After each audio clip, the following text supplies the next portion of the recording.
I'm going to pick 3 of you. This is only to give you some idea how clothes will look on you and I haven't met any of you, but we're going to have a go. We're going to try ourselves. The first time ever in my life getting a makeover done.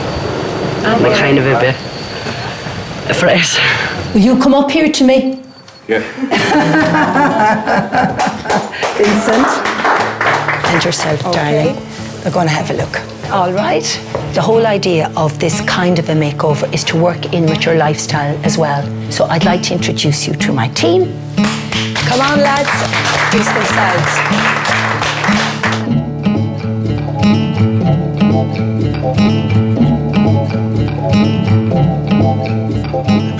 Good colour on you. If you feel confident, you'll act more confident, you know? Yeah. And you have great black hair. You know, you've gorgeous hair and very good thick hair as well. No more runners. I think the bit of colour is working. You'll be gorgeous when we finish with you. I really like it on you. I really, really do. It's very, very youthful looking on you. Okay? When you try things on, the difference it makes. Yeah. Because when I go into a shop, I just take anything and I just pay for them and walk out the door, but did they suit me or not, you know? So I know what to pick the next one now. I'll try them on before I go out anywhere. Come on, lads. Vincent, put hands in the pocket.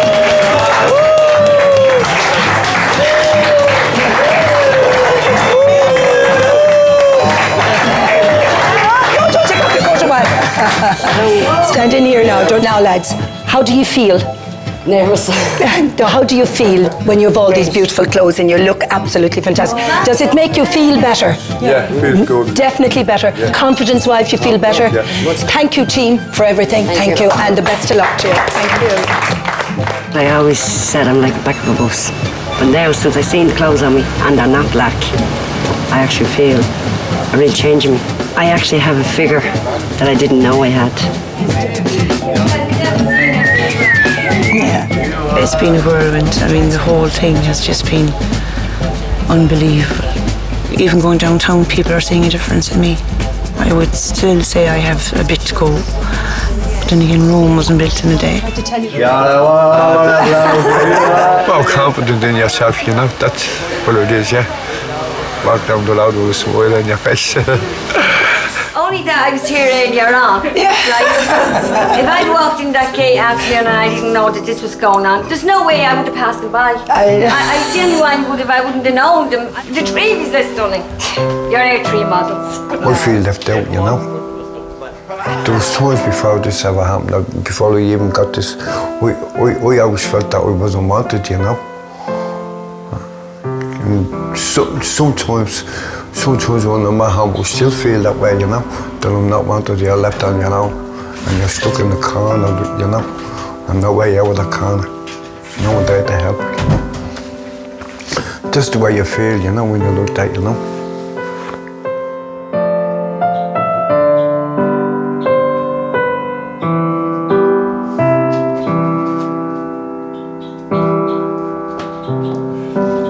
I never had any confidence in the school I was in, so that's started from there really. I know I wasn't the best pupil in the school, but I wasn't the worst one either, you know. I've really had a hard time out there, you know, so every Sunday I went back and I used to hate going back to the school, really dreaded going back, you know.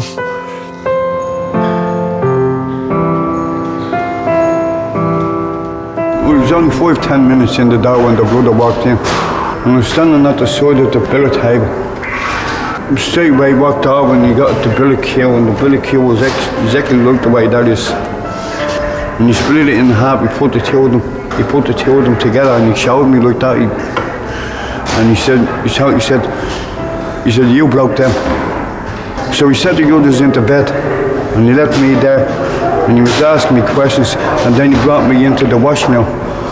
He put me up against the wall and he kept asking me the questions and asked me the questions and asked me the questions, and I kept denying it. And then I just said to him, I'm sick and tired of you accusing me in the wrong all the time. I says, I'm not taking the no more, lad. So I said, that's it, I'm fighting back. When he heard that, that's when we started getting the ears bashed out me, both sides. And then this went on for about 10-15 minutes, my ears getting bashed. Mother and father brought me back the next day. And then he approached me the next day, put me up against the window at this time. And he says, I never ever put a hand near you. He said, that's a lie. I said, brother, I said, there was blood coming from my ear. He says, was it my brother and my family? You can see them for themselves. You know? He said, I don't know what you're talking about. This is how I have these hearing problems, these hearing aids today, and this is how I have the problem today. After I left that school, I started selling pipes and I kept myself occupied that way. I sold it for 30 years. My reading was very, very poor. And so the person just beside you selling pipes and you'd be reading the headlines. And you'd say, look at the headlines. And I'd say, look, it doesn't bother me, I can't read, so I don't care what's in there, you know, couldn't care less. And that's way back, really back, you know. Without going out telling everyone this, you know what I mean? Make yourself really stupid, you know, really thick. You know, just go along with life and, you know, do the best you can, you know. Vincent, come over here to me. Today, when she was talking, I couldn't hear a word she was saying. I have the confidence there to listen until then, but I can't hear what the woman is saying. I knew she was a model, and I could see the clothes, I could see the makeup. I thought they were going to dress everyone up until she tapped me on the shoulder and brought me out and started putting clothes on me. Man, I was really surprised, you know. Yeah, I feel a new man, yeah. Overcoming fears and anxiety in order to build confidence is key to Sunday morning session with counselling psychologist Stephen O'Neill. So what I want you to do is I want you to think about something that makes you anxious, and I want you to think about the physical sensation that happens when you feel anxious or fearful. I lose my breath completely. I can't breathe, stuff like that. Okay, so you get shortness of breath. Yeah, it all comes together. It would help me over lots of stuff. Give us one thing, say. Been on my own. Okay. Heights. Okay. Yeah, I never feel heights. Okay. And what would happen to you, Keith, when you're up high in a skyscraper or something? Yeah, I get panic attacks. Yeah. And when you say panic, but you know, just the breathing. Okay. Heavy breathing. Okay. Our bodies still think we're back in the Stone Age on some level, okay? So what happens is for us is when something comes into the room, and in fact actually when a thought enters our head, our bodies have the same reaction as they had back in the day in the Stone Age, okay? So back in the day in the Stone Age, we think, here comes the bear, we're in trouble, we're gonna have to either fight this bear or run from it. What I want you to do, I want you to put your hands on your stomach, right? I want you to hold your stomach like that, right? And when you take in the next breath, I want you to feel the air go into your stomach, right? Not into your chest, but breathe down into your stomach, right? And on the out breath, remember you're breathing in and out, I want you to say to yourselves, relax. You can even breathe out your mouth when you're saying it. You go into your lungs. And the thing about it is if you can get in control of your breath, you can get back in control of your body. It's a very courageous thing to go up and face your fears like this, okay? We've talked about the theory of it, and there's a piece of practice now. You're going to put them to the test, okay? There's something called a SkyTrack. I don't know if you've heard of this, okay? You're now going to be taken outside and you're going to be shown it. And actually, this is an opportunity for you to witness your bodies becoming anxious, but also to tell yourselves that this is a normal reaction to anxiety. For the last couple of weeks, the group have willingly participated in a number of outdoor challenges, but none quite like this. You're going to be up in trees. That's the first thing you need to know, yes. So it's like going back to being a child again, yeah.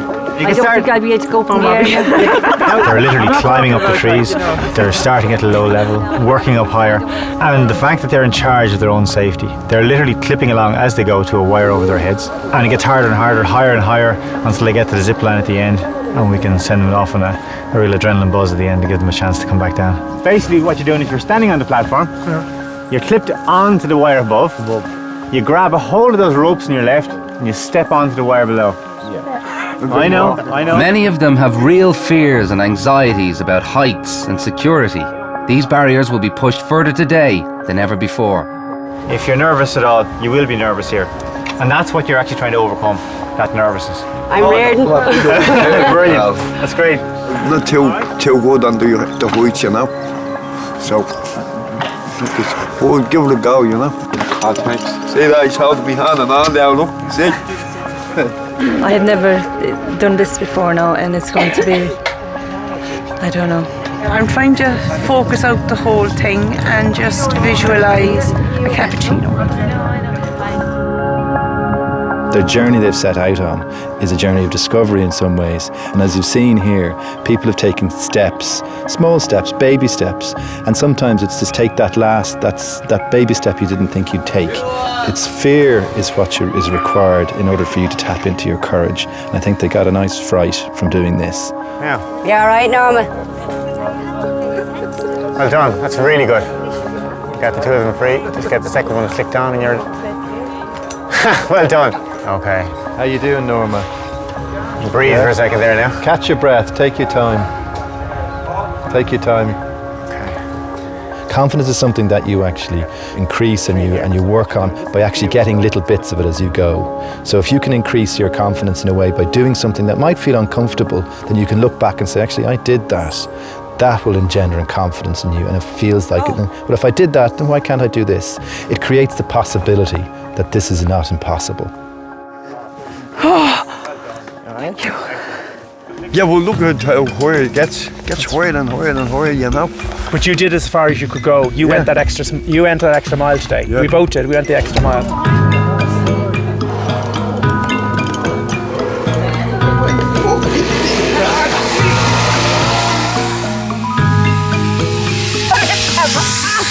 For a chap that didn't like heights this morning, look at me now.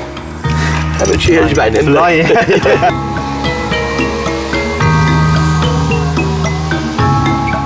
Happy days. It just had to stop, didn't it? Yeah, you want to go on forever, huh? You better believe it. Okay.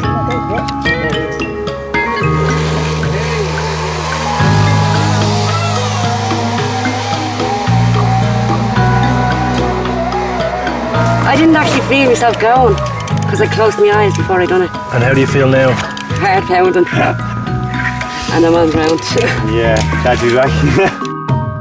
If you would like to improve your reading, writing and numeracy, call the National Adult Literacy Agency on free phone 1800 2020 65. That's 1800 2020 65.